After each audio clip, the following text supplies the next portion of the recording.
Integrator. Integrator में क्या होता है कि आपकी कैपेसिटेंस जो होती है ना वो फीडबैक पाथ में लगी होती है कि वी आउट से लेके और दूसरा टर्मिनल इसका माइनस पे लग जाएगा और यहाँ पे आपकी रेजिस्टेंस लग जाएगी पीछे से ना, तो ये उसका उलट है।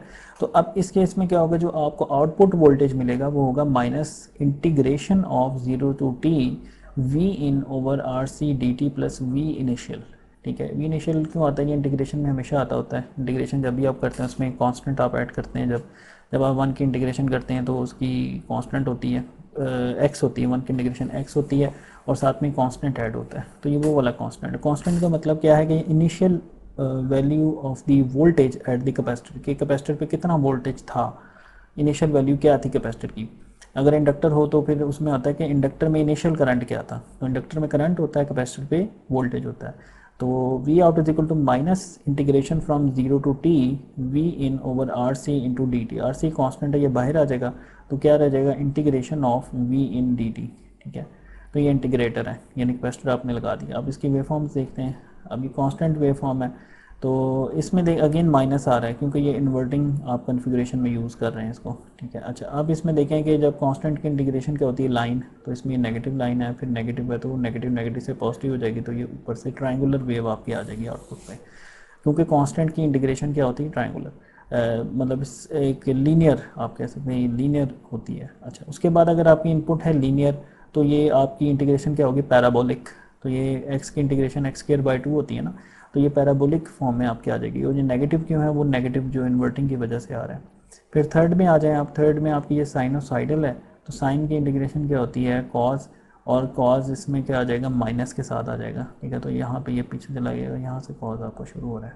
ठीक है, अच्छा अब आ जाते हैं एप्लीकेशन ऑफ ओपैम्स। ओपैम्स की जो है फर्दर एप्लीकेशन हम देखते हैं, ये आगे हम फर्दर बहुत ज़्यादा डिटेल में आगे हम डिस्कस करेंगे नेक्स्ट लेक्चर के अंदर। फ़िल्टर्स, फ़िल्टर को हम देखेंगे, फ्रीक्वेंसी रिस्पांस क्या होता है, फिर उसमें लो पास फ़िल्टर हम देखेंगे, हाई पास फ़िल्टर देखेंगे, फिर हम बैंड पास फ़िल्टर देखेंगे, फिर हम कैस्केडिंग फ़िल्टर देखेंगे जिसमें हम दो या दो से ज़्यादा फ़िल्टर्स को इकट्ठा अगर हमने करना है तो हम कैसे कैस्केड करेंगे उनको।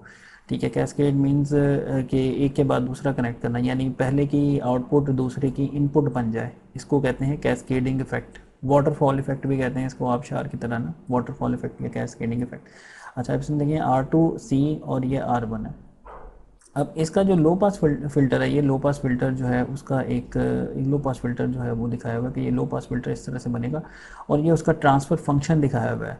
अच्छा अब ये ट्रांसफ़र फंक्शन जो है ना ये वैसे तो कंट्रोल की टर्म है, लेकिन थोड़ा सा मैं आपको आइडिया दे देता हूँ। ये क्या होता है कि हम फ्रीक्वेंसी डोमेन में चले जाते हैं, जो कि लेप्लेस ट्रांसफॉर्म लेके, आप अपनी लेप्लेस ट्रांसफॉर्म पढ़ी हुई है, टाइम डोमेन से हम किस में चले जाएंगे, फ्रीक्वेंसी डोमेन में। और फ्रीक्वेंसी डोमेन के बाद हम क्या करेंगे, आउटपुट ओवर इनपुट, वो हमारा आ जाएगा ट्रांसफ़र फंक्शन।